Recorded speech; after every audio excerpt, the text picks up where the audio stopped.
Hello दोस्तों, कैसे हैं आप सब। उम्मीद करते हैं कि ठीक ही होंगे। और हम लोग इतिहास का पहला चैप्टर पढ़ रहे थे। पहला चैप्टर में हम लोग जो 7 पाठ कंप्लीट कर लिए हैं और आज जो है ये पहला चैप्टर का अंतिम पाठ है, यानी 8वां पाठ है ये, है ना। पार्ट 8 हड़प्पा सभ्यता का, और ये अंतिम पाठ है। इससे पहले जो हम लोग 7वां पाठ पढ़े थे उसमें 2 मार्क्स का जो क्वेश्चन था वो 21 क्वेश्चन जो 2009 से लेकर 2024 तक पूछा गया, जो विगत वर्षों में प्रश्न था, जो प्रीवियस ईयर का क्वेश्चन था वो देखे थे। लेकिन इनमें से जो है ना लास्ट में कुछ प्रॉब्लम होने की वजह से तो 2-3 क्वेश्चन का उत्तर उसमें नहीं बता पाए थे। तो वो इस वीडियो में हम लोग कवर कर लेंगे। और ये वीडियो जो है स्पेशली हड़प्पा सभ्यता में जो 5 मार्क्स के क्वेश्चन पूछे जाते हैं, जो दीर्घोत्तरीय प्रश्न होता है, तकरीबन हर साल हड़प्पा सभ्यता से एक प्रश्न जो है 5 मार्क्स का आता है। यानी 2009 से लेके अगर 2024 तक देखे तो 2010 और 2011 यही 2 ऐसा वर्ष रहा है जिसमें हड़प्पा सभ्यता से 5 मार्क्स में इस चैप्टर से प्रश्न नहीं पूछा गया है। नहीं तो 2009 से लेकर 2024 तक में प्रत्येक वर्ष इस चैप्टर से प्रश्न पूछा ही जाता है। और 5 ही क्वेश्चन है 5 मार्क्स का, जो रिपीट करके, है ना, कभी ये तो कभी वो पूछा जाता है। तो इन 5 मार्क्स के इस 5 प्रश्न का एक स्टैंडर्ड उत्तर जो है हम लोग इस वीडियो में जो है देखने वाले हैं। और आपको आंसर की चिंता नहीं करना, एकदम बेहतर आंसर जो है दीर्घोत्तरीय प्रश्न का मैं आपको इस वीडियो में बताने वाला हूं। तो खैर स्टार्ट करते हैं। तो पहले हम लोग जो है 2 मार्क्स के क्वेश्चन को जो बचा हुआ था तो उसको पहले कर लेते हैं। देखिए 17 नंबर तक कंप्लीट हो गया था। 18 नंबर में है हड़प्पा सभ्यता के, ये 2 मार्क्स का क्वेश्चन है। पहले इसको कंप्लीट कर लेते हैं, फिर हम लोग 5 मार्क्स के क्वेश्चन को देखेंगे। हड़प्पा सभ्यता के जल निकासी प्रणाली की 2 विशेषताएं बताइए। देखिए ये विशेषता यानी खासियत बताना है कि हड़प्पा सभ्यता में जल निकासी प्रणाली की क्या विशेषताएं थी। और आप लोग भी जान रहे होंगे, आप किताब स्टडी किए होंगे तो पता चल गया होगा कि हड़प्पा सभ्यता की बहुत सारी विशेषताएं हैं, लेकिन सबसे जो महत्वपूर्ण विशेषताएं थी वो थी हड़प्पा सभ्यता का जल निकासी प्रणाली। जिस एक सुनियोजित ढंग से हड़प्पा सभ्यता में नाले का निर्माण किया गया था, जिस तरह से हड़प्पा सभ्यता में शौचालय से, रसोई घर से, है ना, और भी जगह से जो जल था उसको शहर से बाहर ले जाने के लिए जिस तरह से सुविधाएं हड़प्पा सभ्यता में की गई थी वो एकदम चौंकाने वाली थी। चौंकाने वाली बातें मैंने इसलिए बोला क्योंकि ये सारी चीजें आज नहीं, ये सारी चीजें आज से तकरीबन 5000 साल पहले की बात है। उस समय इस तरह की सुविधाएं थी, इसलिए मैंने कहा कि ये सारी चीजें एकदम चौंकाने वाली थी। तो एग्जाम में जो अगर प्रश्न पूछेगा हड़प्पा सभ्यता के जल निकासी प्रणाली की 2 विशेषता बताएं। देखिए दोनों प्रश्न 18 और 19 ये दोनों प्रश्न जो है ना एक ही प्रश्न है, ठीक है। और दूसरा है कि हड़प्पा सभ्यता के जल निकासी प्रणाली का वर्णन करें। तो जल निकासी प्रणाली का इसमें वर्णन करने बोला है और इसमें 2 विशेषताएं, तो वही प्रश्न हुआ, दोनों प्रश्न एक ही हुआ, है ना, दोनों प्रश्न एक ही हुआ। तो आप जो है ना इस दोनों का जो है 18 और 19 इन दोनों का जो आंसर है इसमें आप ये यहां पर मैं लिख दिया 18 नंबर और 19 नंबर ये दोनों का उत्तर हो गया, ठीक है। पहला लिखना है कि पहले हेडिंग दे देना है आप लोगों को, हड़प्पा सभ्यता के जल निकासी प्रणाली की 2 प्रमुख विशेषताएं निम्नलिखित है। और हड़प्पा सभ्यता की जल निकासी प्रणाली की विशेषता पूछा है तो इसमें तो भवन के बारे में या उन लोग के आर्थिक और सामाजिक जीवन के बारे में तो नहीं लिखना है। इसमें आपको लिखना है मुख्य रूप से कि जल निकासी के लिए नाले का कैसा प्रबंध था, नाला कच्ची था या नाला पक्की था, नाला ढलान होता था, क्या होता था, नहीं होता था, मतलब नाला के बारे में जिसके माध्यम से जो है जल निकासी होता था, जल जो है बाहर जाता था शहर से, गंदा जल, उसी के बारे में आपको इसमें बताना है, ठीक है। तो अब 18 और 19 नंबर का जो प्रश्न है इसका उत्तर यहां पर 18-19 का उत्तर ये है ना। तो ऊपर में पहले आप हेडिंग दे दीजिएगा कि हड़प्पा सभ्यता के जल निकासी की 2 प्रमुख विशेषताएं निम्नलिखित है। नंबर 1, सड़कों की तरह नालियां भी एक दूसरे को समकोण पर काटती थी। आप सबको पता है ना कि हड़प्पा सभ्यता जो है वो ग्रिड पद्धति पर बनी हुई सभ्यता थी। यहां पर सारी सड़कें जो है एक दूसरे को समकोण पर काटती थी। तो सड़कों की तरह नालियां भी एक दूसरे को समकोण पर जो है काटती थी। नालियों के निर्माण पक्की ईंटों से किया जाता था। ये देखिए बहुत बड़ी विशेषता इस सभ्यता का है कि आज से 4000-5000 साल पहले की सभ्यता में नाली पकी हुई ईंटों से यानी पकाई गई ईंटों से नाली बनाया गया था। और इस नालियों को पत्थर या ईंटों से ढक भी दिया जाता था। यानी नाली जो है ना वो ढका हुआ रहता था। और बहुत लंबे नाली, यदि बहुत लंबा नाली होता था तो उस नाली में कुछ अंतरालों पर जो है ना हौदियां बना दी जाती थी, हौदियां बनाई जाती थी, मेन होल बनाया जाता था, ये बनाया जाता था। जैसे ये एक लंबी अगर नाली है, मान लीजिए लंबी नाली है, बीच बीच में हौदियां बना दिया जाता था ताकि जो है इधर से जो कचरा बह के आए, मल वगैरह, तो इसमें जमा हो जाए, और इधर जो है ना कचरा आगे नहीं, सिर्फ पानी आगे जाए और यहाँ से कचरा साफ कर लिया जाए। तो इस तरह से जो है ना लंबे लंबे अंतरालों पर जो है सफाई के लिए कुछ हौदियां वगैरह भी नालों में जो है बनाया गया था। मन हड़प्पा सभ्यता में तो घर से जो गंदगी वाला जल निकलता था, गंदा जल, तो शहर से बाहर जो नाली से जाता था, उस नाली में कुछ दूरी दूरी पर जो है हौदियां बना दिया गया था ताकि वो नाली के माध्यम से जो कचरा आता था उस हौदी में जमा जाता था और पानी सिर्फ आगे बढ़ता था और उस कचरा को फिर बाहर कर लिया जाता था। इससे नाली का एकदम साफ सफाई होता था, रहता था, साफ सुथरा रहता था। तो इस तरह से पहला जो आपका विशेषता होगा कि इसमें आपको लिखना पड़ेगा कि हड़प्पा सभ्यता में सड़कों की तरह नालियां भी एक दूसरे को समकोण पर काटती थी। नाली का निर्माण भी पक्की ईंटों से किया जाता था। इन नालियों को पत्थर या ईंटों से ढक दिया जाता था। बहुत लंबे नालों में कुछ अंतरालों पर सफाई के लिए हौदियां बनाई गई थी। ये पहला विशेषता में आपको लिखना है। दूसरा विशेषता में आपको लिखना है घर की नालियां पहले एक हौदी या मलकुंड में खाली होती थी जिसमें ठोस पदार्थ जमा हो जाता था और गंदा पानी गलियों की नाली से होते हुए मुख्य सड़क के दोनों ओर बने पक्की नालियों से जुड़ जाता था। इस तरफ पानी शहर से बाहर चला जाता था। जैसे देखिए अभी भी तो ऐसा है ना आप लोगों के घर, हम लोगों के घर में कि किचन से या जो स्नान घर होता है वहां से सारी पानी जो है पानी जो है वो टंकी में जाने से पहले क्या होता है कि एक हौदी बना दिया जाता है कि सब जगह से वहां पानी लाके गिरता है तो उसमें जो कचरा रहता है वो जमा हो जाता है, बाकी केवल पानी जो है वो हौदी में चला जाता है।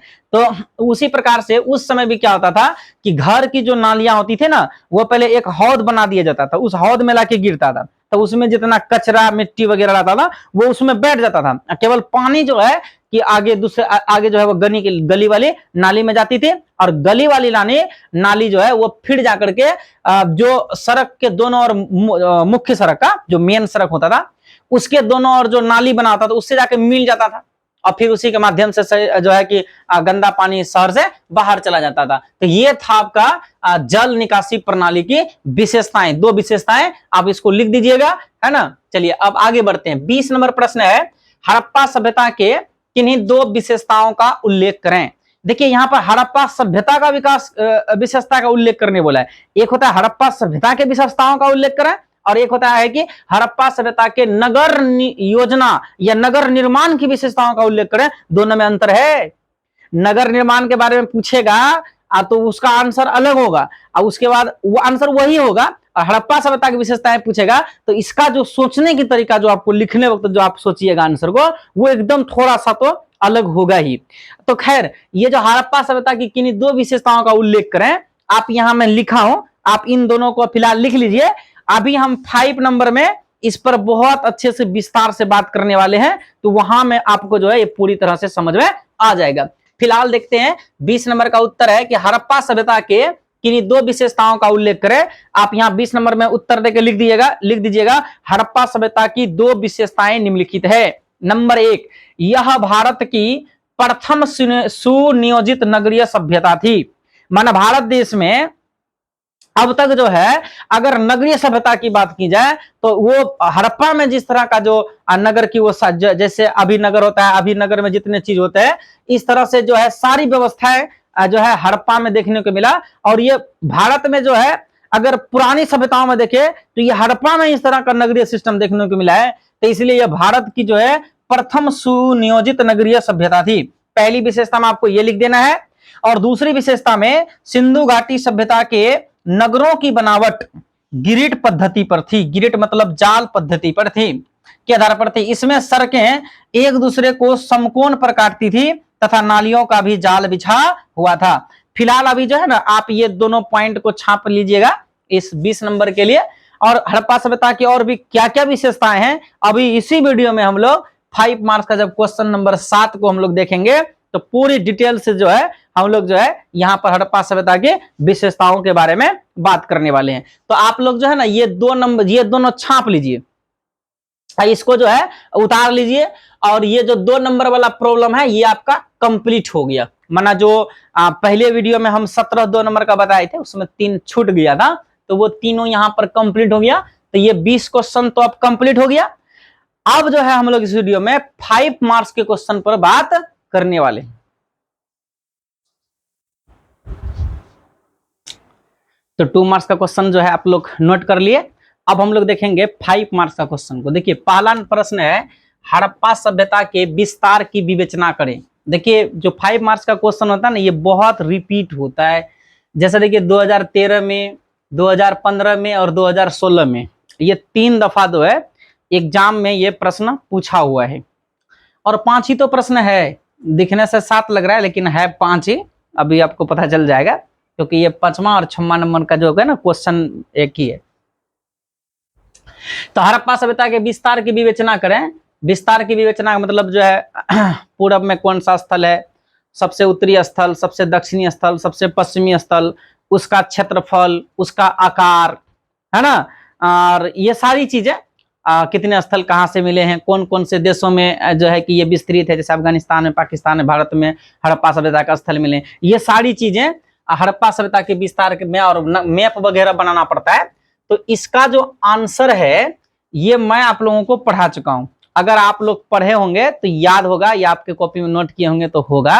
हड़प्पा सभ्यता के विस्तार की विवेचना करें तो पहले है ना, तो 5 या 6 पॉइंट से लिखा है उसमें 6 पॉइंट प्लस जो है इंडिया का जो है मैप, है ना, इंडिया का जो है एक मैप, और प्लस जो है 6 पॉइंट मैंने पढ़ा चुका हूं। ये आपको इसका आंसर जो है आपको हड़प्पा सभ्यता का जो पार्ट 1 वाला वीडियो है, ध्यान दीजिएगा, पार्ट 1 वाला जो वीडियो है, पार्ट 1 वाला, उसमें आपको इसका आंसर मिल जाएगा, है ना। वहां पर बहुत अच्छे से लिखा हुआ है, और आप लोग जो है वहां से इसका आंसर तैयार कर लीजिएगा। अब आते हैं 2 नंबर में। 2 नंबर में हड़प्पा सभ्यता के पतन के प्रमुख कारण, कि हड़प्पा सभ्यता इतनी विकसित सभ्यताएं थी, तो आखिर हड़प्पा सभ्यता का पतन कैसे हो गया, आखिर क्या घटना घटा कि हड़प्पा सभ्यता का पतन हो गया। प्राकृतिक कारण रहा या कोई विदेशी घटना रहा, कोई महामारी बीमारी वगैरह रहा, क्या रहा, नहीं रहा। ये जो है ये प्रश्न एग्जाम में बहुत पूछा जाता है। आप देख सकते हैं 2009 में, 2013 में, 2016 में, फिर 2019 और 2021, 2 4 1 5 दफा जो एग्जाम में अब तक 2009 से 24 तक में पूछा हुआ है। माने ये क्वेश्चन बहुत रिपीट होता है। और इस पर भी अगर आप लोग जो है कि पिछला वीडियो को अगर आप लोग कंप्लीट देखे होंगे तो पार्ट अगर 5 देखे होंगे तो पार्ट 5 जो है उसमें शुरुआत ही जो हड़प्पा सभ्यता के पतन से की है, और उसमें हड़प्पा सभ्यता के पतन का मैंने 5 स्टैंडर्ड पॉइंट जो है लिखा दिया हूं आप लोगों को। आप वहां से जाकर के पार्ट 5 में से आप हड़प्पा सभ्यता के पतन के प्रमुख कारणों का उल्लेख करें। इसका आंसर आपको पार्ट 5 में, यानी हड़प्पा सभ्यता का जो पार्ट 5 है उसमें जो है आपको इसका आंसर मिल जाएगा। अब आगे बढ़ते हैं, हड़प्पा सभ्यता के आर्थिक जीवन की विवेचना करें, है ना। हड़प्पा सभ्यता के आर्थिक जीवन की, ये देखिए ये प्रश्न 2022 में पूछा गया है ना। और अगला प्रश्न देखिए, ये आर्थिक जीवन सिर्फ इसमें बोला है, और अगला प्रश्न में हड़प्पा सभ्यता के धार्मिक और सामाजिक स्थिति का वर्णन करें। मतलब यानी यहां पर आर्थिक जीवन सिर्फ है, और ये भी 5 नंबर पूछा है, तो ये 2022 में। और हड़प्पा सभ्यता के धार्मिक और सामाजिक जीवन का वर्णन करें, ये क्वेश्चन आया है 2023 में।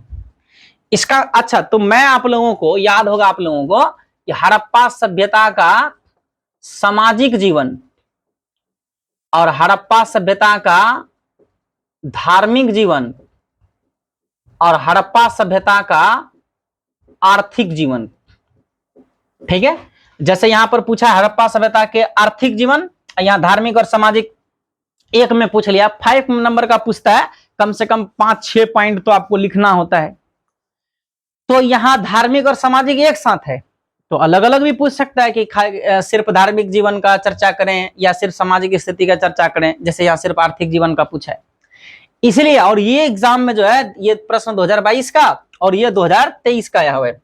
इसलिए मैंने हड़प्पा सभ्यता के सामाजिक जीवन से जुड़े हुए 5 नहीं 5 से अधिक, धार्मिक जीवन से जुड़े हुए भी 5 से अधिक और आर्थिक जीवन से जुड़े हुए भी 5 से अधिक, यानी कम से कम 8-10 करके है, आप लोग देख लीजिएगा। वैसे तो ये तीनों सामाजिक जीवन, धार्मिक जीवन और आर्थिक जीवन, इसी के बारे में तो हड़प्पा सभ्यता का जो मैंने पार्ट 3 पढ़ाया है, इसके अंदर में सिर्फ सामाजिक, धार्मिक और आर्थिक जीवन का ही चर्चा हुआ है।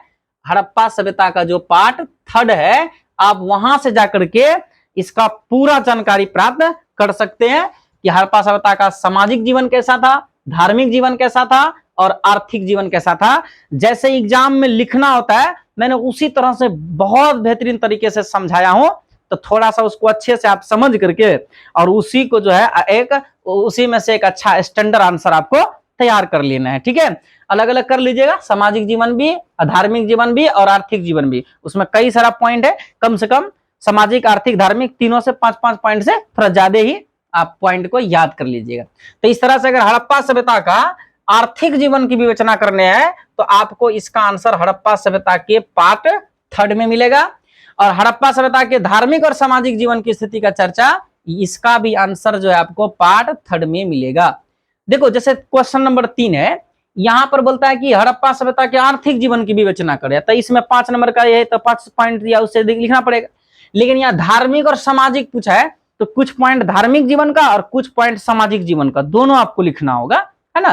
पहले आप धार्मिक, पहले यहाँ पर है तो पहले आप धार्मिक जीवन हेडिंग दे करके हड़प्पा सभ्यता का धार्मिक जीवन 1, 2, 3, 4 पॉइंट, और फिर सामाजिक, हड़प्पा सभ्यता का सामाजिक जीवन, फिर 1, 2 नहीं करना, फिर 5, 6, 7, 8 ऐसे करके उसको लिख देना है, बस हो गया आंसर। अगला प्रश्न है, ये देखिए, ये 5, 6 और 7 नंबर जो है, ये इसको जो है इस वीडियो में समझना है और इसका, इन तीनों का आंसर जो है आपको इसी वीडियो में मिलेगा। देखिए, सिंधु घाटी सभ्यता के नगर योजना की प्रमुख विशेषताओं का वर्णन करें। प्रश्न को ठीक से समझना है। सिंधु घाटी सभ्यता के नगर योजना यानी टाउन प्लानिंग के बारे में जो इसकी क्या विशेषताएं हैं ये बताना, नगर योजना के बारे में। और 6 नंबर में क्या है कि हड़प्पा सभ्यता के, देखिए हड़प्पा सभ्यता को ही सिंधु घाटी सभ्यता कहा जाता है, और सिंधु घाटी सभ्यता के जगह पर हड़प्पा सभ्यता और हड़प्पा के सभ्यता की जगह पर सिंधु घाटी सभ्यता लिख सकते हैं। तो इसमें बोला था सिंधु घाटी सभ्यता के नगर योजना की प्रमुख विशेषता, और यहां पर बोला है हड़प्पा सभ्यता के नगर निर्माण की प्रमुख विशेषता। देखिए, ये नगर नियोजन मतलब कि टाउन प्लानिंग, कि टाउन का प्लानिंग किस तरह से किया गया था, किस तरह से टाउन को बसाया गया था, किस तरह से वहां नाली का निर्माण किया गया, कैसे सड़कों का निर्माण किया गया था, प्रकाश की क्या व्यवस्थाएं थी, भवन किस तरह से उसका निर्माण किया गया था, है ना, ये सारी चीजें, जल निकासी की क्या विशेषताएं थी, यानी कि केवल जो है ना टाउन के प्लानिंग के बारे में जो है इसमें आपको लिखना है। सिंधु घाटी सभ्यता का नगर योजना यानी टाउन को कैसे बसाया गया था, और हड़प्पा सभ्यता के नगर निर्माण, माने ये दोनों प्रश्न जो है ना एक ही प्रश्न है, ये 2014, 20, 24 और 12। तो इस तरह से देखिए ये 4 साल जो है ये प्रश्न पूछा गया है। तो और जो है देखिए ये दोनों प्रश्न तो एक ही तरह का है, इसमें बोला है नगर योजना, इसमें बोला है नगर निर्माण, ये दोनों बात एक ही है। तो 5 नंबर का प्रश्न और 6 नंबर का प्रश्न, ये दोनों प्रश्न एक ही है। लेकिन 7वां प्रश्न जो है ये कहता है हड़प्पा सभ्यता के प्रमुख विशेषता का वर्णन करें। यहां पर देखिए ये तीनों प्रश्न एक नहीं है, ये प्रश्न और ये प्रश्न ये दोनों एक है, लेकिन ये 7वां जो है ये हड़प्पा सभ्यता के प्रमुख विशेषता का वर्णन करें, ये प्रश्न जो है इनके जैसा बिल्कुल नहीं है, ये अलग है।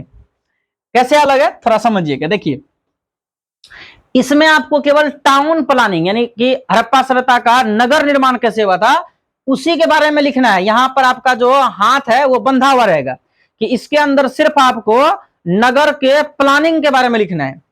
और 6 नंबर में नगर निर्माण है, तो इसमें सिर्फ आपको नगर कैसे बसा था, नगर में भवन का निर्माण कैसे हुआ था, है ना, नगर में नाली का निर्माण कैसे हुआ था, सड़क का निर्माण कैसे किया गया था, के मंजिला मकान होता था, कितने स्तरीय नगर थे, तो ये सारी चीजें आपको सिर्फ नगर के बारे में लिखना है ना। इसके अलावा आर्थिक सामाजिक बाकी जो है वो सारी चीजें आप इसमें नहीं लिख पाएंगे।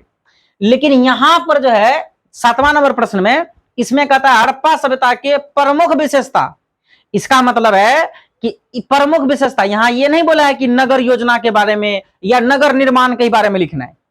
तो यहां पर जो है आपका हाथ एकदम खुला हुआ रहेगा कि आप राजनीतिक, धार्मिक, सामाजिक, सांस्कृतिक, अब बाकी जो नगर योजना की जो विशेषताएं होगी वो सारी विशेषताएं, यानी हड़प्पा सभ्यता की विशेषता में बहुत सारा, बहुत ढेर सारा जो है विशेषता आप इसमें लिख सकते हैं। इसमें आपका हाथ पैर बंधा बने रहेगा।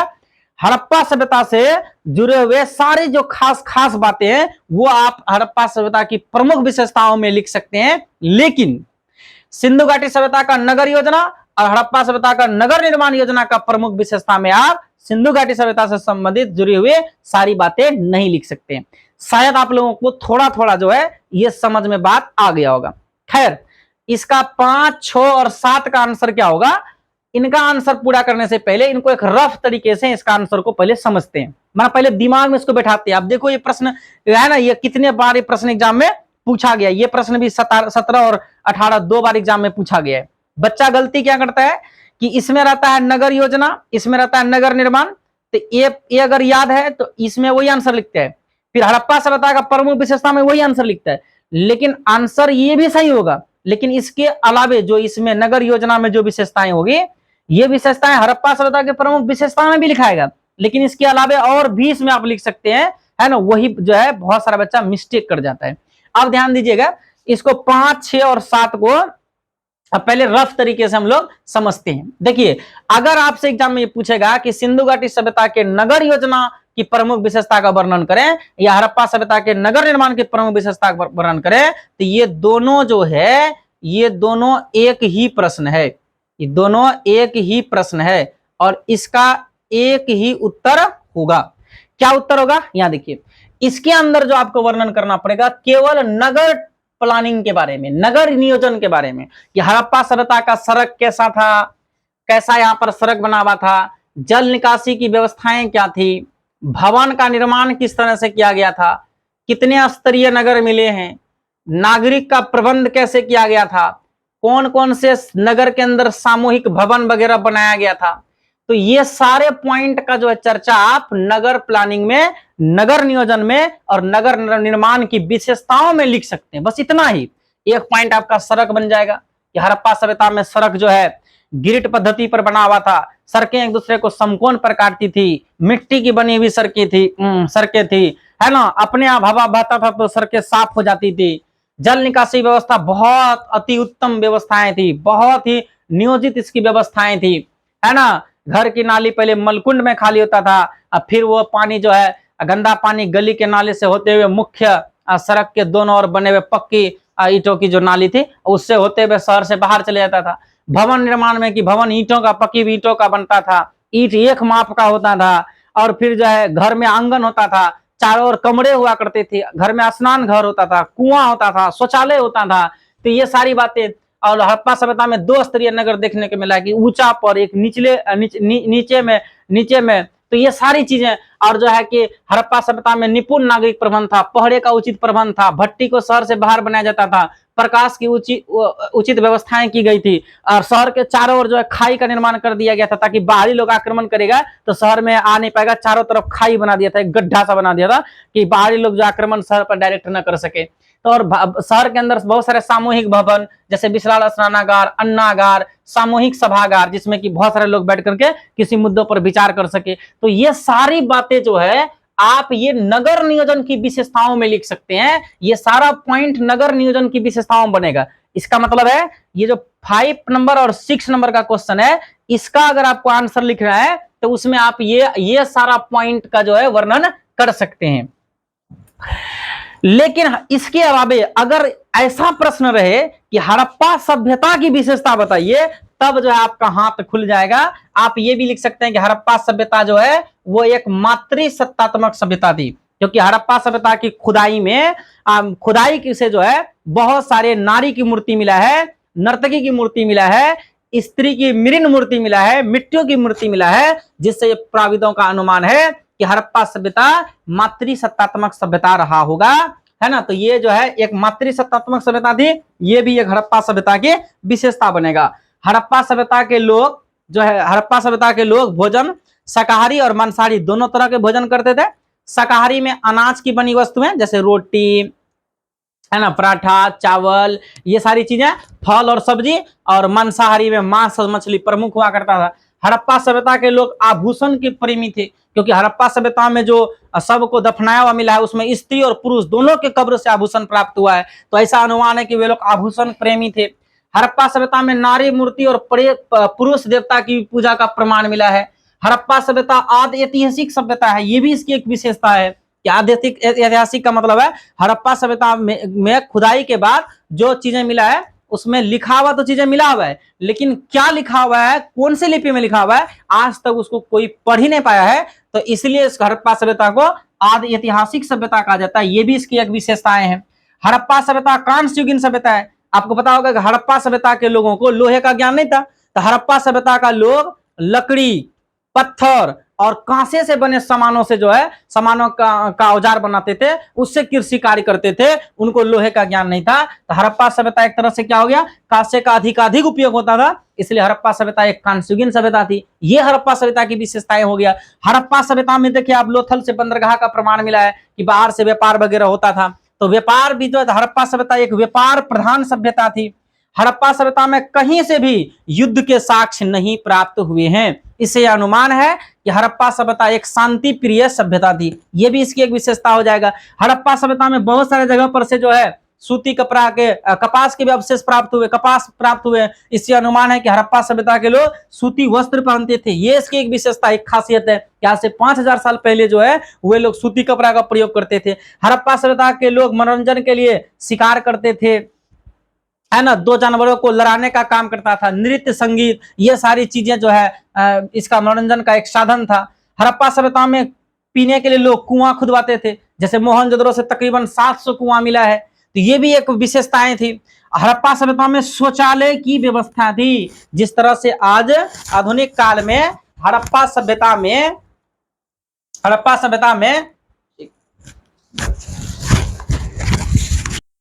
जिस तरह से आजकल आधुनिक सभ्यता में है ना, जो हम लोगों का अभी जो दौर चल रहा है, इसमें जो शौचालय बनाया जाता है, इस तरह का शौचालय वो लोग भी बनाते थे, है ना, तो ये उसकी शौचालय, उत्तम शौचालय की व्यवस्था थी उनके पास। उनका जो स्नान घर जो बाथरूम होता है, ये उन लोगों का हर इंसान, हड़प्पा सभ्यता में जो नगरीय सभ्यता, हड़प्पा सभ्यता में जो नगर था, नगर के प्रत्येक घरों में जो है स्नान घर का साक्ष्य प्राप्त हुआ है, और यह स्नान घर का फर्श जो है पक्की ईंटों का बना होता था, ये भी एक विशेषताएं हैं। और सबसे बड़ी विशेषताएं जो इस सभ्यता की थी वो ईंट था, वो भी पकी हुई ईंट, यानी नाली के निर्माण में, भवनों के निर्माण में, सभी जगहों पर जो है पकी हुई ईंटों का प्रयोग किया गया था, और वो भी एक माप की ईंट जिसका लंबाई, चौड़ाई और ऊंचाई का अनुपात 4:2:1 होता था, यानी लंबाई, चौड़ाई और ऊंचाई का अनुपात यानी 4:2:1 का एकदम एक माप के ईंट का प्रयोग किया गया था। ये बहुत बड़ी खासियत थी कि आज से 5000 साल पहले वाली सभ्यता में पकी हुई ईंटों का प्रयोग होता था, और वो भी भवन के निर्माण में पूरे सभी ईंटें जो है एकदम एक माप का होता था, छोटा बड़ा नहीं मिला है। और ये एक विस्तृत सभ्यता थी, ये भी इसकी एक खासियत होगा, एक विशेषताएं बनेगा कि ये बहुत बड़ी विशेषताएं थी। ये मेसोपोटामिया की सभ्यता मिस्र की सभ्यता से भी कई गुना बड़ी सभ्यता थी। ये जो है लगभग 13 लाख वर्ग किलोमीटर में क्षेत्रफल में, बड़े क्षेत्रफल में फैली हुई सभ्यताएं थी। इसके अलावा हड़प्पा सभ्यता का विशाल स्नानागार जो मिला है ना, जिस तरह से विशाल स्नानागार को बनाया गया, ये सारी विशेषताएं, ये नहीं लिखे तो छोड़िए इसको। तो ये इस तरह से हम देखें तो ये सारी विशेषताएं हैं। तो अगर हड़प्पा सभ्यता का विशेषता पूछे तो 1 नंबर से लेके 16 नंबर तक ये सारी बातें आप लिख सकते हैं। अगर ये 7वां नंबर में कि हड़प्पा सभ्यता के प्रमुख विशेषता का वर्णन करें, तो इसमें आपका हाथ एकदम खुला हुआ रहेगा कि आप नगर नियोजन का, सड़क के बारे में, जल निकासी, भवन निर्माण, 2 स्तरीय नगर, निपुण नागरिक, मातृसत्तात्मक समाज, भोजन के बारे में, आभूषण के बारे में, है ना, किसकी पूजा करते थे, आदि ऐतिहासिक, कांस्ययुगीन सभ्यता, व्यापार, ये सारे पॉइंट आप लिख सकते हैं। लेकिन अगर आपको ये पूछे कि हड़प्पा सभ्यता के नगर योजना और नगर निर्माण की प्रमुख विशेषता, तब आपका हाथ बंद जाएगा, तब आप ये सारी चीजें जो है नहीं लिख सकते, है ना। आप जो है ये सारी चीजें लिखेंगे तो ज्यादा बेहतर होगा आंसर, है ना। तो ये सारी चीजें आप लिखेंगे, तो ये तो आपको समझ में आ गया होगा कि ये दोनों प्रश्न एक है और ये प्रश्न जो है अलग है। इन दोनों का उत्तर इसमें समाहित हो जाएगा, लेकिन इसमें जितना उत्तर लिख सकते हैं उतना उत्तर इन दोनों में नहीं लिख सकते हैं। खैर, आपको मोटा मोटी तो इतना समझ में आ गया होगा कि क्या कौन कौन सी विशेषताएं हैं। जैसे आप पहले ऑब्जेक्टिव में पढ़ेंगे, ये कांस्य युगीन सभ्यता है, हड़प्पा सभ्यता, कांस्य, हड़प्पा सभ्यता 5 विशेषता लिखिए, ऐसे लिख दीजिएगा, हड़प्पा सभ्यता आदि ऐतिहासिक सभ्यता है, हड़प्पा सभ्यता कांस्य युगीन सभ्यता थी, हड़प्पा सभ्यता व्यापार प्रधान सभ्यता थी, हड़प्पा सभ्यता शांति प्रिय सभ्यता थी, हड़प्पा सभ्यता आभूषण प्रेमी सभ्यता थी, हड़प्पा सभ्यता मातृसत्तात्मक सभ्यता थी, हड़प्पा सभ्यता में सारे मकान जो है पकी हुई ईंटों का बना हुआ था, हड़प्पा सभ्यता में सड़कों की बहुत अच्छी व्यवस्थाएं थी, सारी सड़क एक दूसरे को समकोण पर काटती थी, हड़प्पा सभ्यता में जल निकासी की बहुत अच्छी व्यवस्थाएं थी। तो ये सारी बातें जो है हड़प्पा सभ्यता की विशेषता। शॉर्टकट में आप ऐसे लिख सकते हैं, लेकिन भाई स्टैंडर्ड आंसर जिसमें कि 5 में 5 नंबर मिले, उसका उत्तर कैसे होगा? तो आप लोग जो है ना, पहले इसको आप लोग छाप लीजिए, मैं इसको अभी मिटा देता हूं, और उसके बाद जो है यहाँ 1 नंबर से लेके 4 नंबर तो आप लोग को बताइए दिए कहां उत्तर मिलेगा। 5वां और 6ठा दोनों का आंसर 1 होगा, तो हम इसका आंसर भी बोर्ड पर आपको लिख कर देंगे, आपको छाप लेना है। ये तो मैंने रफ तरीके से समझाया, एक दिमाग में आपको बैठ गया कि नहीं विशेषता में ये सारी बातें लिख सकते हैं। इसके अलावा जो है 5वां और 6ठा का जो आंसर है, पहले इसको हम अभी आप बोर्ड पर लिख देंगे, आप लोग उसको उतार लीजिएगा, 5 पॉइंट बना देंगे स्टैंडर्ड। अब उसके बाद 7वां नंबर का जो प्रश्न है, उसके बाद जो है इसका भी उत्तर लिख देंगे, आप लोग उतार लीजिएगा। उसके बाद जो है आप लोग मस्ती से तैयारी करिएगा। तो खैर आप लोग जो है ना 5 मार्क्स का एक बार क्वेश्चन को छापिए। तो आप लोग क्वेश्चन छाप लिए होंगे, है ना। तो क्वेश्चन में तो 1 से लेकर 4 तक का उत्तर तो बता ही दिए। 5 और 6 क्या बोले कि दोनों प्रश्न जो है ना, दोनों प्रश्न जो है 5 और 6 एक ही तरह का है ना। 5 और 6 है, दोनों एक ही तरह का प्रश्न है। जैसे देखिए 5 और 6 में क्या था प्रश्न के, हड़प्पा सभ्यता के नगर निर्माण की विशेषताएं। तो आप पहले हेडिंग दे दीजिएगा कि हड़प्पा सभ्यता के नगर निर्माण के या नगर योजना की प्रमुख विशेषताएं निम्नलिखित है। नंबर 1 मैंने आपको समझा दिया क्या होता है, अभी यहाँ सिर्फ लिख दिया, आपको इस तरह से छापना है और एग्जाम में लिखना है। पहला पॉइंट आपको देना है कि हड़प्पा सभ्यता एवं गलियों ने, पहला नंबर में देना है सड़कों एवं गलियों की व्यवस्था। हड़प्पाई नगर निर्माण की एक प्रमुख विशेषता यह थी कि नगरों में आवागमन आने जाने की सुविधा के लिए सड़कों की समुचित व्यवस्था किया था, बहुत अच्छी व्यवस्था की गई थी। इस सभ्यता के नगरों में सड़कों तथा गलियों को एक ग्रिड पद्धति से यानी एक जाल पद्धति से बनाया गया था। और इस पद्धति में क्या होता है कि सड़कें एक दूसरे को समकोण पर काटती है, तो इसलिए आगे लिखा है कि ये एक दूसरे को समकोण पर काटती थी, जिनसे नगर कई खंडों में विभक्त हो जाता था, है ना। जैसे मान लीजिए कि ये जो है आप थोड़ा सा इसमें ना फिगर बना सकते हैं। जैसे ये मुख्य सड़क हो गया, उसके बाद ये जो है गली वाली सड़कें हो गई, ये सब जो है गली वाली सड़कें हुई इस तरह से।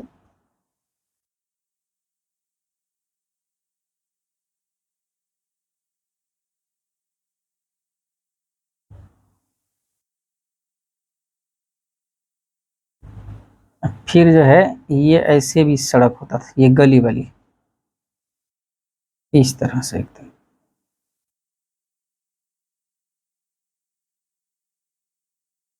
इस तरह से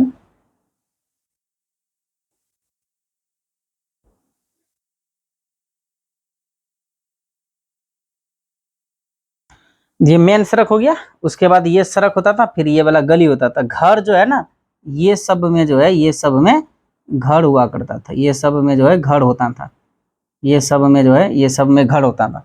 ये मेन सड़क हो गया, ये वाला गली वाली सड़क हो गई, और ये जो है छोटी गली हो गई, ये बीच में घर, इसमें घर रहता था, ये गली हो गया। तो इसी तरह से होता था। तो देखिए ये इधर से एकदम सीधा में, ये वाला भी गली वाला सड़क भी एकदम सीधा में होता था, ये वाली सड़क एकदम सीध में होता था। तो ये है ना, इस तरह से रहता था। तो हड़प्पाई नगर निर्माण यहाँ तक आगे, ये एक दूसरे को समकोण पर काटती थी, जिनसे नगर कई खंडों में विभक्त हो गया था। नगर देखो कितने टुकड़ों टुकड़ों में बढ़ जाता है। जिससे नगर कई खंडों में विभक्त हो गया। सड़कें मिट्टी की बनी थी, इनकी साफ सफाई समुचित व्यवस्था, सड़कों किनारे से ढलवा बनाया जाता था ना, किनारे में सड़क को इस तरह से बना दिया जाता है ताकि बारिश हो तो पानी इधर का इधर और इधर का इधर हो जाए, पानी लग जाने से सड़क जो है वो खराब हो जाती है।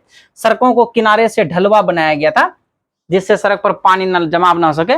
मोहनजोदड़ो की मुख्य सड़कें 9.15 मीटर चौड़ी थी, और अन्य सड़कें की चौड़ाई 2.75 मीटर से 3.66 मीटर तक थी, या 3 मीटर भी लिख सकते बस सीधा। और ये सारी बातें सड़कों एवं गलियों की व्यवस्था, ये पहला पॉइंट है। 5 पॉइंट लिखना है इसमें हड़प्पा सभ्यता के नगर निर्माण की विशेषताओं में। 5 पॉइंट, ये पहला पॉइंट हो गया। और ये देखो मैंने ब्लू पे यहाँ पर जो मार्कर से लिखे हैं, तो आप लोग ये सब का आंसर, जैसे ये हेडिंग दीजिएगा ब्लैक पेन से और ये सारी चीज लिखिएगा ब्लू पेन से। लास्ट में आप ब्लैक पेन से इसको कोड कर दीजिएगा इस पॉइंट को। तो इसके लिए जब एग्जामिनर इसको पढ़ते हुए यहाँ तक आएगा ना, लास्ट में चीज देखेगा तो उसका मन जो है ना बहुत खुश हो जाएगा और आपको नंबर देगा पूरा। डॉक्टर मेके के अनुसार सड़कें इस प्रकार बनी हुई थी कि चलने वाली वायु माना हवा एक सिरे से दूसरे सिरे तक गलियों अथवा सड़कों को स्वयं साफ कर दे। इस वर्ड को कोड कर दीजिएगा। तो ये एक पॉइंट हो गया, इस तरह से आपको छापना है, याद करना है ना। और दूसरा पॉइंट है जल निकास प्रणाली, या आप सुनियोजित जल निकास प्रणाली लिख सकते हैं हेडिंग देके। आप तब हड़प्पा सभ्यता की सबसे अनूठी विशेषता में एक वहां की नियोजित जल निकास प्रणाली थी। घर की नालियां पहले एक हौदी या मलकुंड में खाली होती थी जिसमें ठोस पदार्थ जमा हो जाता था और गंदा पानी गली की नालियों से होते हुए मुख्य सड़कों के दोनों ओर बनी पक्की नालियों से जुड़ जाता था। इस तरह पानी शहर से बाहर चला जाता था। नालियों का निर्माण पक्की ईंटों से किया जाता था। इन नालियों को ईंट या पत्थर से ढक दिया जाता था। बहुत लंबे नालों में कुछ अंतरालों पर सफाई के लिए हौदियां बनाई गई थी। हर नाली में हल्की ढलान होती थी ताकि पानी आसानी से बह सके। जल निकास प्रणाली केवल बड़े शहरों तक ही सीमित नहीं था कि हड़प्पा सभ्यता में जो बड़े बड़े नगर थे वहीं पर इस तरह का था, बल्कि कई छोटे बस्तियों में भी, हड़प्पा सभ्यता की छोटी छोटी बस्ती थी उसमें भी देखने को मिला है। जैसे उदाहरण में यहाँ छूट गया, या आप लोथल लिख लीजिएगा।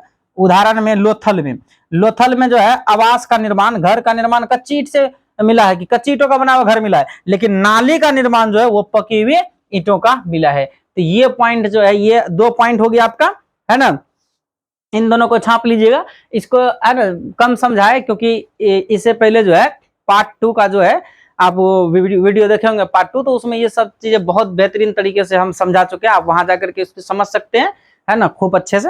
आप इसको स्क्रीनशॉट ले लीजिए, इसको छापिए, फिर तीसरा पॉइंट अभी लिखते हैं। तो 2 पॉइंट कंप्लीट हो गया। तीसरा पॉइंट हम लोग पढ़ेंगे 2 स्तरीय नगर, है ना। 5 पॉइंट पुराना है इसमें, है ना, 5 नंबर का पूछता है तो 5 पॉइंट लिखना ही पड़ेगा। तो 2 स्तरीय नगर में लिखना है कि हड़प्पा सभ्यता से प्राप्त नगर प्रायः 2 भागों में बटा मिला है, एक पूर्वी टीला और दूसरा पश्चिमी टीला। ठीक है, हम आपको बताए थे पार्ट 2 वीडियो जो बनाया है उसमें ये सारी चीजें बच्चा ना बहुत अच्छे से बतलाए, पूरा कंप्लीट तरीके से। आप अगर वीडियो नहीं देखे हैं तो जाकर के देख सकते हैं, वहां आपको बेहतरीन तरीके से समझ में आ जाएगा। लेकिन यहाँ पर सिर्फ ऐसे लिख दे रहे हैं कि एग्जाम में आपको कैसे लिखना है, यहाँ पर सिर्फ ये बताया जा रहा है। ठीक है, 2 स्तरीय नगर, हड़प्पा से प्राप्त नगर प्राय 2 भागों में बटा मिला, एक पूर्वी टीला तथा दूसरा पश्चिमी टीला। तो ये देखिए, ये वाला हो गया पश्चिमी टीला, एक पूर्वी टीला। पश्चिमी टीला जो है ना, इसको दुर्ग या गढ़ी कहा जाता है और पूर्वी टीला को निचला शहर कहा जाता है। यानी कि ये जो थोड़ा ऊपर था और ये थोड़ा नीचे था, यानी ये ऊपर था क्या, नीचे में जो है ना ईंट का चबूतरा बना था, यहाँ पे ईंटा वगैरह बना कर चबूतरा टाइप से, तब ये फोटो भी बना सकते हैं तो ज्यादा बेहतर होगा। और ये निचला शहर है। तो दुर्ग का सारा भवन, यानी ये इधर बना के इसके तरफ ये बातें लिखना है, इसके तरफ ये वाली बातें लिखना है। दुर्ग का सारा भवन कच्ची ईंटों के चबूतरे पर बना था लेकिन छोटा था, यानी इससे छोटा था। और यह दुर्ग की तुलना में अधिक बड़ा था लेकिन नीचे बसा हुआ था। इसकी तुलना में ये बड़ा था, इसमें ज्यादा घर इसमें बसा हुआ था। इसमें यानी जो हड़प्पा सभ्यता में जैसे एक शहर मिला है ना, तो वो शहर 2 भागों में बटा मिला है। एक जो है ना ऊंचाई पर बना हुआ, उसमें बहुत सारा घर है, बड़े बड़े बिल्डिंग्स हैं, है ना, रक्षा दीवार से चारों बगल घिरा हुआ है। लेकिन एक उसी के बगल में नीचा में बहुत बड़ा एरिया में, है ना, उससे बड़ा एरिया में बसा हुआ मिला है। ठीक है, तो इस तरह से जो नगर मिला है वो 2 स्तर में मिला है। तो दुर्ग का सारा भवन कच्ची ईंटों के चबूतरे बना था लेकिन छोटा था, दुर्ग की तुलना में अधिक बड़ा लेकिन नीचे बसा हुआ नगर था। ये अधिक सुरक्षित था क्योंकि ये रक्षा दीवार से घिरा होता था, है ना, ईंटा से चारों तरफ से घिरा होता था। बहुत सारी सुविधाएं इसके अंदर था, बाढ़ पानी से, आक्रमण से, इसमें अधिक सुरक्षित जगह था। और दुर्ग की तुलना में ये कम सुरक्षित जगह था। तो ये दोनों बातें दोनों की तरफ लिख के थोड़ा एक लाइन छोड़ के तब नीचे से लिखना है, इस हिसाब से लिखना है कि ये दोनों के लिए ये अलग है, लेकिन ये बीच वाला जो पॉइंट है ये आप ध्यान रखिएगा। ये पुराविदों ने अनुमान लगाया है कि गढ़ी में शासक वर्ग के लोग रहते हैं, यानी दुर्ग जो गढ़ी है इसमें शासक वर्ग के लोग रहते होंगे। और निचले शहर में सामान्य वर्ग के लोग निवास करते थे, क्योंकि सभी महत्वपूर्ण भवन जैसे मोहनजोदड़ो का विशाल स्नानागार या अन्नागार या विशाल सभागार जो था, सार्वजनिक सभागार, ये सारी चीजें जो गढ़ी के अंदर बना हुआ है। तो ये अनुमान है कि इसमें जो है उच्च वर्ग के लोग, पुरोहित वर्ग के लोग रहते होंगे। शासक वर्ग के लोग रहते होंगे और इसमें सामान्य वर्ग के लोग रहते होंगे। तो ये बात आपको थोड़ा ध्यान रखना है। इसके अलावा अपवाद में कुछ है, ऐसे तो सारे नगर लगभग 2 स्तरीय मिला है, एक ऊंचा पर और एक निचला वाला शहर, लेकिन कुछ जो है अपवाद में भी है। अपवाद में क्या है, ये पॉइंट आपको लिखना है और ये फिगर सब भी जो है आपको ठीक से बनाना है। हड़प्पा सभ्यता का एक शहर है जो धौलावीरा, एक शहर है धौलावीरा जो 3 भागों में बटा हुआ है। ऐसे सारे शहर तो जनरली 2 भागों में बटा हुआ मिला है, लेकिन धौलावीरा जो गुजरात के अंदर है वो 3 भागों में बटा हुआ मिला है, एक पश्चिमी टीला और एक पूर्वी टीला, और इसके बीच में और मिला है जिसको बोलते हैं मध्यमा। ये सारी चीजें, जैसे पश्चिमी टीला ऊंचा पर बसा हुआ, इसमें बहुत सारा घर था, मध्यमा ये इसके बीच में बसा हुआ था, निचला शहर था ये वाला, इसमें बहुत सारा घर बसा हुआ था।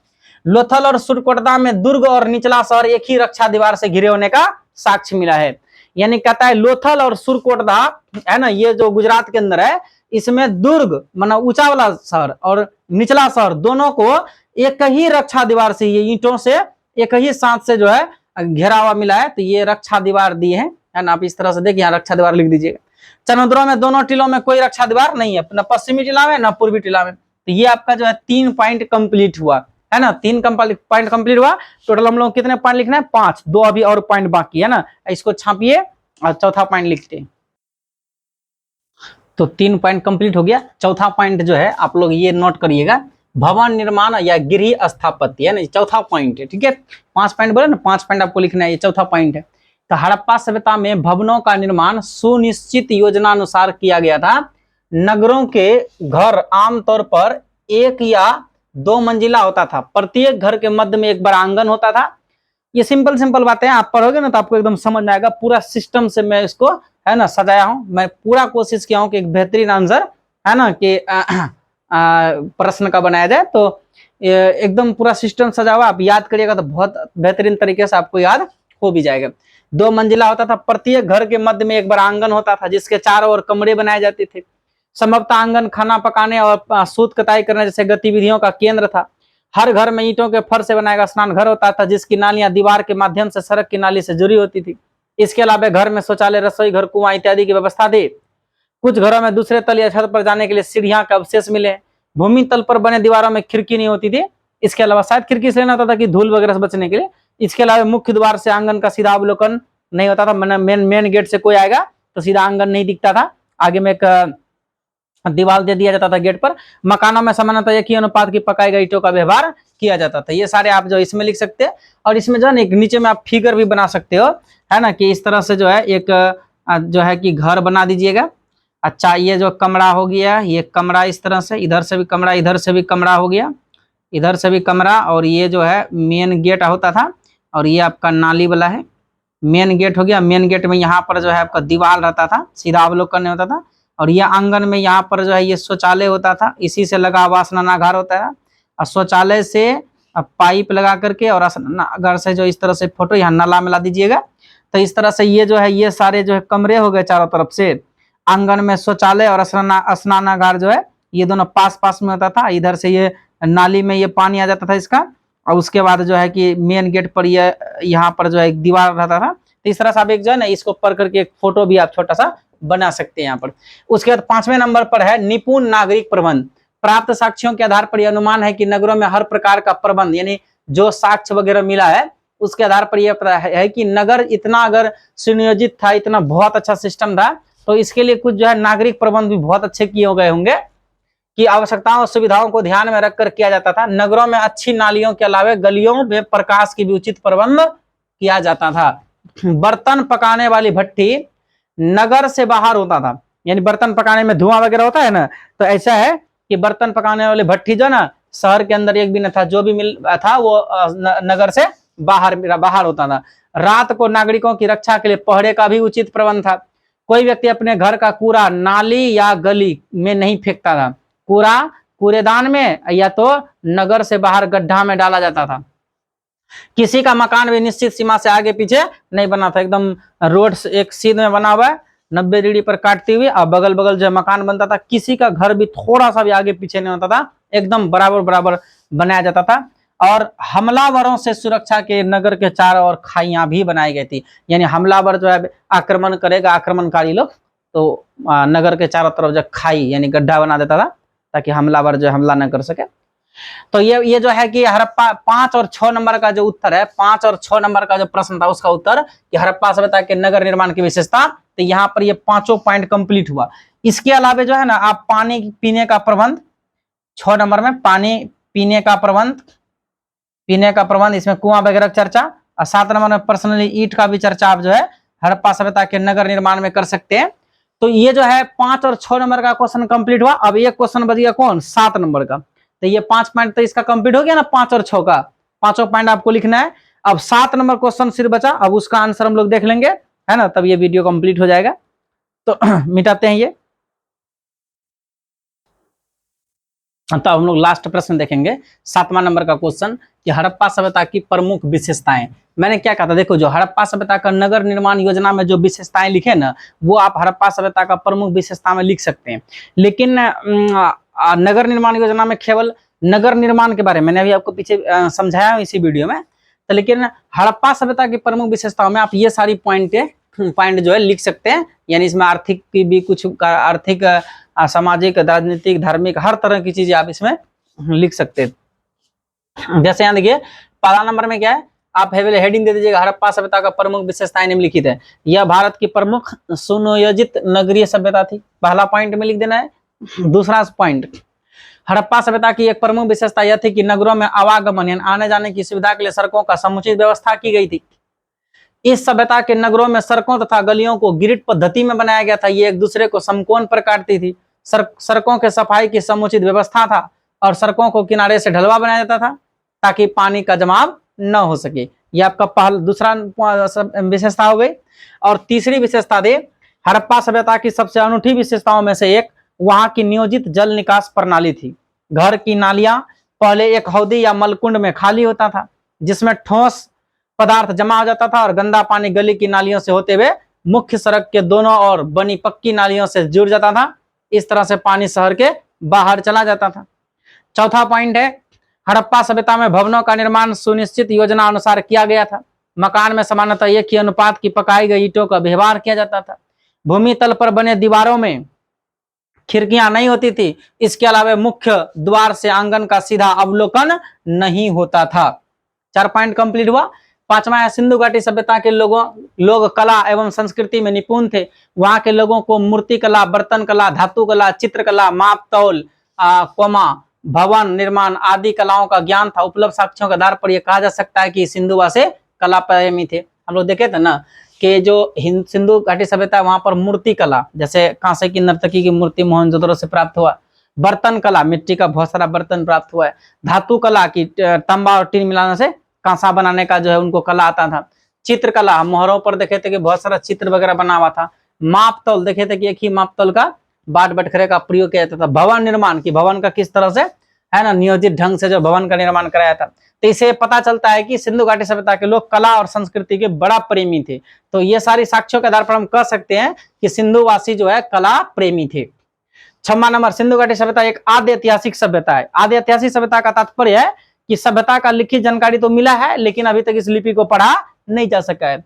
हड़प्पा सभ्यता नगरीय होने के साथ साथ शांति प्रिय, कांस्ययुगीन एवं व्यापार प्रधान सभ्यता थी। यहाँ के लोग संभवतः शाकाहारी तथा मांसाहारी दोनों प्रकार के भोजन करते थे। शाकाहारी में अनाज की बनी वस्तुएं, फल और सब्जी प्रमुख था, जबकि मांसाहारी में मांस और मछली प्रमुख था। खेत और संदर्भकालीन मतलब क्या, हड़प्पा कालीन यानी स्त्रियां और पुरुष दोनों ही आभूषण प्रिय थे, यानी आभूषण पहनते थे लोग।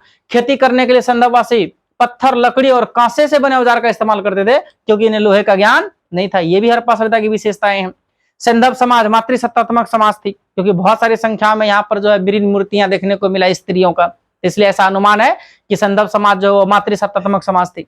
यहाँ के घरों की विशेषता थी कि उनके दरवाजे और खिड़कियां मुख्य सड़क की ओर नहीं खुलता था, मेन सड़क की ओर नहीं खुलता था, शायद इसलिए कि शायद धूल वगैरह से बचने के लिए, बल्कि गली के सड़कों की ओर खोले जाते थे। यानी गली का जो सड़क होता था उसकी उस तरफ खुलता था।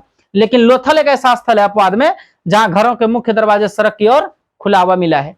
इस सभ्यता में नारी मूर्तियों के साथ साथ पुरुष देवता का भी पूजा होता था, नारी का पूजा और पुरुष का भी पूजा होता था।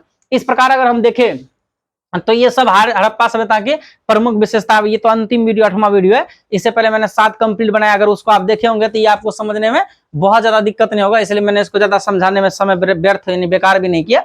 तो ये सारी पॉइंट जो आप इसके अंदर लिख सकते हैं।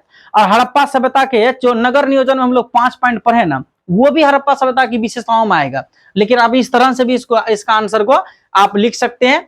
इसके अलावा मनोरंजन, इसके अलावा 12 पॉइंट लिख दिए, 12 पॉइंट अगर लिख दीजिएगा ना तो आपका एकदम कंप्लीट आंसर हो ही जाएगा।